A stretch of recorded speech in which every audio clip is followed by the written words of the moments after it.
Hello, ladies and gentlemen. Welcome to module number 3 for the Intro to Statistics, Biostatistics course for the spring of 2021. I hope you're all doing well. Today we're going to talk about distributions. You probably have heard about distributions, the normal distribution, the chi-square distribution. We're going to talk about distributions and why they are important in the work that we're going to be doing, why they figure into the biostatistical analysis of data. We're going to talk about random variables, the binomial distribution, when something is either a yes or a no, a plus or a minus, an up or a down, binomial, bi, two, and so you only have two options in these things, right? The normal distribution that I mentioned, and then the Poisson distribution. It's not Poison, don't make that mistake, it's Poisson, it's French. So, random variables, The random variables are functions that map each event in a sample space to a number. Pretty simple, right? Like, it's just random. It's just a random variable. It's just something that happens. There's no order to it. It just, you flip a coin, it's going to be heads or tails. That's random. You have no influence over that event. Well, maybe some influence if your technique is bad, right? But, the variable is something that takes on a finite number of values, and if it's discrete, and it's just random. I can't say that enough. It's just random. So here's an example. Suppose that X is the number of heads and 3 tosses of a fair coin, right? X can take on the value 0 where you have no heads, 1 when you have 1 heads and 2 tails, 2 when you have 2 heads and 1 tail, 3 when you have all heads, right? All heads. Here's an example of taking on 2. So you have 1, 2, 3, there, but it's 2 right there, or you have 3 tails, that's 0, there's no heads in here, etc. Notice that the number of trials are here, there's 6, and it's just the number of heads and 3 tosses of fair coin. So this is toss number 1, toss number 2, toss number 3. So actually it's three trials, 6 observations, but you only have 1 heads there, 1 heads there, 1 heads there, and here it is again, 2 heads, 2 heads, and 2 heads. Okay, so notice how the data were displayed differently. Just learn to kind of look at data and look at the distribution of these things as they're being described. The distribution it's a collection of its values and the probability of the distribution. So the probability of having no heads is 1 out of 8. Probably having only 1 is 3 out of 8. 3 out of 8 for 2, and 1 out of 8 for 3. And if you notice this is pretty low, and this is a little bit high, and a little bit high, and then low again. What does it look like? What kind of distribution does that start looking like, right? So we use the bar graph to show it, and it starts looking a little bit interesting, right? It's almost like a normal distribution, but not quite. It's a binomial distribution, and we'll show you why it's different. So you can use simulation to look at this. In one of the labs, we'll run a simulation to view the distribution of good responses, and you'll look at it and be able to get a distribution there. So if X has the following outcomes, X1 through Xk, with the probabilities of this and this, then the expected value of X is the sum of each outcome multiplied by its corresponding probability. You remember back to when we did in module number 2, this is the probability of something given something, right? And you're adding up the probabilities. The Greek letter mu may be used in place of the notation Ex, the expected value of X, and it's sometimes written mu X, okay? So the expected value of X is 0. Remember, the probability of 0 is 1/8, so this all becomes 0. The probability of 1 is 3/8, the probability of 2 is 3/8, the probability of 3 is 1/8, and so then you just add it up, and the expected value of X is 1.5 in this example. So if X takes on those outcomes with those probabilities and the expected value is that, right, then the variance of X is denoted by this whole formula here. I just want you guys to understand the formula. I don't want you to completely master it or use it in everyday situations. You're obviously not, unless you're working every day in biostats. But anyways, so just know that this is the formula for the standard deviation of x, okay, which is this called sigma, and then the square root, and it is also the square root of the variance. So variance is sigma squared, and if you square that, you get rid of that, you get rid of that, and you get back to sigma.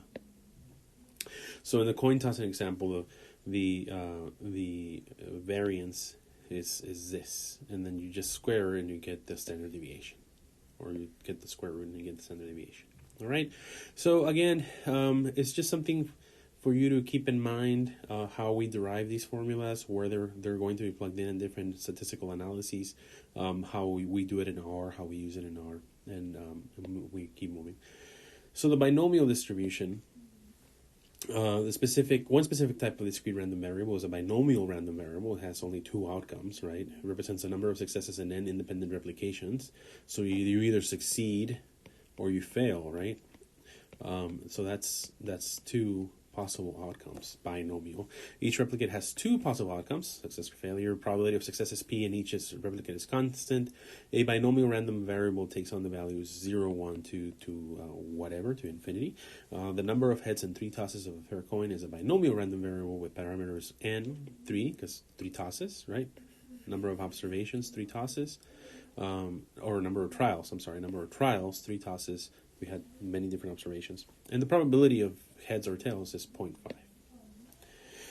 So the binomial coefficient is the number of ways to choose x items from a set of size n where the order of the choice is ignored. So it's for example, if you have a bag with 50 M&Ms, the number of ways that you can choose 2 items from that bag of 50 would be denoted by this, and that exclamation mark there is actually factorial. So m factorial is m multiplied by m minus 1, m minus 2, all the way down to 1. So 5 factorial is 5 times 4 times 3 times 2 times 1. Okay, we don't multiply times 0, because if we multiply times 0, everything becomes 0. So you leave it like that. And interestingly enough, by convention, 0 factorial is equal to 1.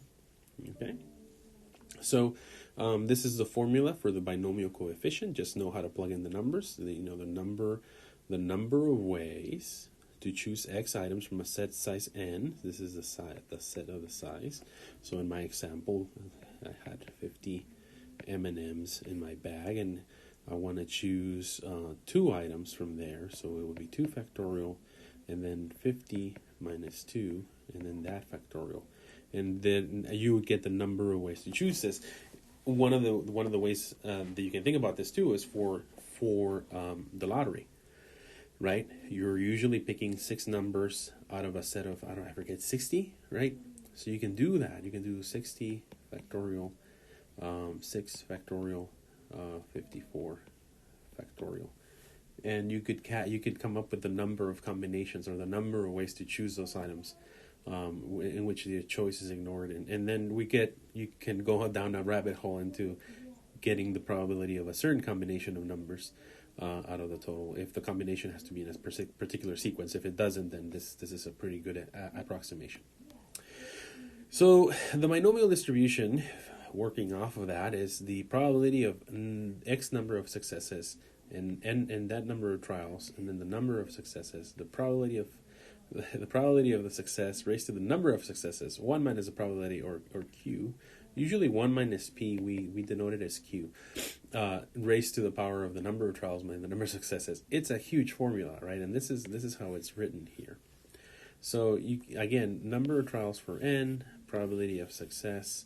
So in our example with the coin tossing, the probability of success was 0.5, the number of trials was 3, right? And then you can come up with the formula for the probability of with however many heads, right? 3 heads, the 2 heads, or 1 head, or no heads, and then you would come up with the same numbers. For a binomial distribution with parameters n and p, it can be shown that the mean is n times p, so the number of trials times the probability of success. So the mean for our example with the coins, it would be the number of trials 3 times 0.5, which was our probability. 3 times a half is 1.5. If you remember back to the mean previously, that's exactly the number that we got. And the standard deviation a little bit easy, right? It says 1.5, 1 minus, so another p. So just half that number, 0.75, and then the square root. I don't have a calculator with me, but it turns out to be that other number that we got earlier with that big old formula. Okay, so you can calculate binomial probabilities in R. So what is the probability of 3 heads if I toss it 5 times? All these things, you can do it in R, and this is the function that you use, D binomial. Okay, K is the number of successes, N is the number of trials, and P is the probability that you are going to succeed. And so if you actually go into R right now and you put in binom, what was it, 1, and then the number of trials 3, and then the probability 0.5, it should come out to be 3 out of 8, right? I think that's what we saw in the other one. So try it. Make sure that I'm with this. I'll try it on. I'll try it later as well. But this is how it does. And so if you want to calculate the probability of that number is less than or equal to the number of successes, less than or equal to 3 heads, less than or equal to 3 heads in a row. Not in a row. Remember, it doesn't matter. The order doesn't matter. The order of the combinations doesn't matter. But this is how you do it in R. The normal distribution, and I'm going to take a pause real quick. Okay, so the normal distribution, a discrete random variable takes on a finite number of values, the number of heads in a set of coin tosses, and the number of people who have had chickenpox in a random sample. These are all continuous random variables. Continuous random variables can only take on any real value in an interval. Height in a population, blood pressure in a population. Nobody is negative inches high or negative blood pressure unless you're dead. And so you need to keep in mind discrete random variables are counted, but continuous random variables are measured. We measure height, we measure blood pressure. We count the number of heads and tails. We count the number of successes in a lottery, right? But the other one we measure. So big hint here for later on in the course. Probabilities for continuous distributions, the total area under the density curve under this is 1. So the probability of being under that curve is 1. You are for certain going to be under the curve, right? This is it. Like there's no more. There's nobody over here outside of the curve or over here on the left outside of the curve. Everything is happening inside, so it's 1. The probability that a variable has a value within a specified interval, in this case the interval between here and here, is the area under the curve. When working with continuous random variables, the probability is found for intervals of values rather than individual values. So we want to find the probability for intervals rather than individual. It's not the probability of a height of exactly 6 feet. It's the probability of a height between 5 feet 2 and 6 feet 1. Right? You wanna do that. So look at these statements here that x takes on a single individual value is 0. So the probability of x equals x is 0. So it gets derived that the probability of x being between a and b is equivalent to the probability of x being greater than or equal to a and less than or equal to b. And so we have this rule called the 68, 95, 99 rule that says that approximately 68% of the data right here in the center in the blue are going to be within 1 standard deviation of the mean. 95% of the data are going to be here in the blue plus green, and then 99.7% of the data is going to be within 3 standard deviations. Anything out here, the little, it's going to be 0.3% of the data is going to be beyond 3 standard deviations on both sides. So we have an example here. Scores on the SAT and ACT are both nearly normal. So you have a student that scores an 1800 in the SAT and another student that scores a 24 on the ACT. Which one? Who did better? And what you do is you standardize them to the distribution, and you can see that on the distribution of SAT scores and ACT scores, the student A was had a higher percentile. Right, then he was better, or they were better than this many people. Student B, they were better than this many people, and so that's why student A actually performed better. After standardization, we'll talk about standardization later on. So the standard normal distribution is defined as a normal distribution with a mean of 0 and a variance of 1. It's usually denoted like this. Any normal random variable x can be transformed into a standard normal random variable z. So in the example of the student here, 1800, so it would be 1800 minus the average SAT score divided by the standard deviation. And if you have a normal distribution like this, and this is 0, or the mean right here, then if somebody has an 1800, right, they're going to be higher. But if they have the mean, a number minus itself is 0, and this all zeroes out, and you end up with a z-score, or a standardized score of 0. If your x is bigger than mu, than the mean, then it's going to be positive. It's going to be to the right of 0. If it's not, it's going to be negative. It's going to be to the left of 0. This is another big hint. So SAT scores are normally distributed with 1500 in a standard deviation of 300. ACT scores 21 and 5. And so we standardize, and that's why we end up with the student A, who is 1 standard deviation above the mean, or mean 0 or mean mu. And you end up with the SAT person, who is 0.6, and that's, again, another confirmation that the SAT person did better. Calculating normal probabilities. What is the percentile rank for a student who scores 1800 on the SAT for a year? Remember the 68, 95, 99 rule, right? 68% of the data are going to be within 1 standard deviation, and we know that this SAT person was 1 standard deviation away. Well, then it's 68 on both sides of 0, so it's half of 68. So I'm going to predict to you right now that it's going to be about 34% plus 50%, right? 50% to the left of 0 plus 34, so they're going to be 84 in the 84 percentile. And look at that. I wasn't even looking down here. Trust me, I wasn't looking. But it is in the 84th percentile. So this was a quick and dirty way, another hint for you for working the problems in the exams, is to kind of do it this way. All right, and then you can do it in R as well. You're perfectly welcome to use R for your exams. It's a little more mechanical, but you at least will have the foundations to check if your answer is correct. And don't always trust what you get out of R, because you might have missed something in the input. So what score on the SAT would put a student in the 99th percentile? So what is so here you don't look at this, right? So for it to be 0.99, it would have to be a certain score minus the 1500, which is the mean, over 300, right? And then you just do the math, and it was done over here, right? And so then you have to that's the standard deviation, 2.33. That's what's gonna come out of this equation. When you work it out, and then you can just do it over here. Okay, and how do you do it? Well, that's why I asked you in the quiz number 0, because you would do times 300, and then you get a certain number, and then you add 1500 on the right side, and then you add 1500 to that number, and it's about 2,197. Okay, and then we're gonna pause here real quick.